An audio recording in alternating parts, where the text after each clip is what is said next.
I grew up in northeastern Ohio, a small town, like 52 miles outside of Cleveland, Jefferson, Ohio.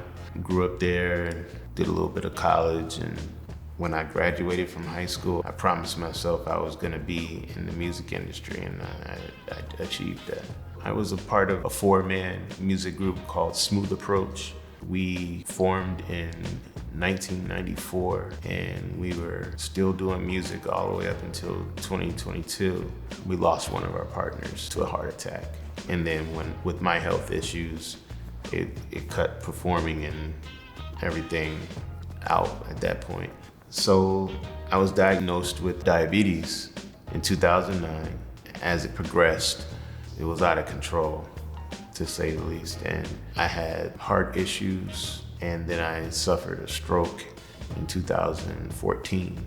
So from that, it just a myriad of health conditions. I became disabled.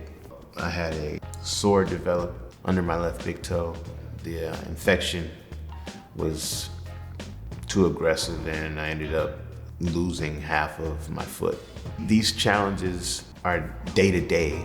I push forward and make the best of it. It's challenging because you have to make up for time. If you have something to do or somewhere to go, you have to get up early. I use anywhere from a walker or a cane. It just depends on where I'm going and what I'm trying to do. Because the walker, you have to fold it up and put it in a vehicle. And it's challenging, but I make it happen. The time that I spent in the hospital forced me to lose my apartment that I had.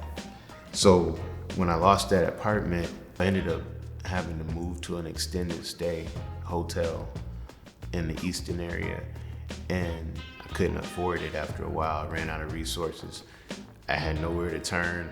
I had tried to reach out to different agencies for help. A cousin of mine suggested that I call our senator. So I called Herschel Craig. They invited me to a housing forum.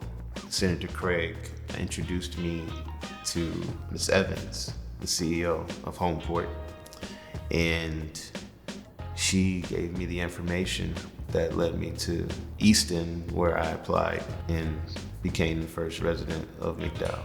Living in a handicap accessible apartment is wonderful because number one, I don't have to go up and down steps. The countertops in the apartment are low so that if I was confined to a wheelchair, I could easily get around and reach things on the counter. The door has 2 peepholes, so one for if you're standing up, you can normally see outside, and then if you're in a wheelchair, it's a lower peephole that you can see out. The doorways are extra wide to accommodate a wheelchair. Moving around in that apartment is great.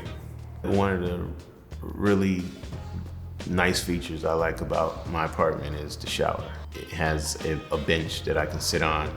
That's a big plus for me because I don't have to stand up and try not to fall, where I can bathe sitting down. It also has a wand shower head that adjusts up and down. This one allows me to sit down and bathe completely. So that's a big plus. And I don't have to step over a tub wall. Having a stable dwelling has changed my life tremendously because before living with, someone else or a relative, or even living in a hotel, you always run the risk of having to be uprooted and pushed out or asked to leave, etc. You've got your own, and it's yours and it's stable. You have peace of mind. As I used to be in the music industry, I can concentrate on writing again and maybe possibly getting back out and performing once again.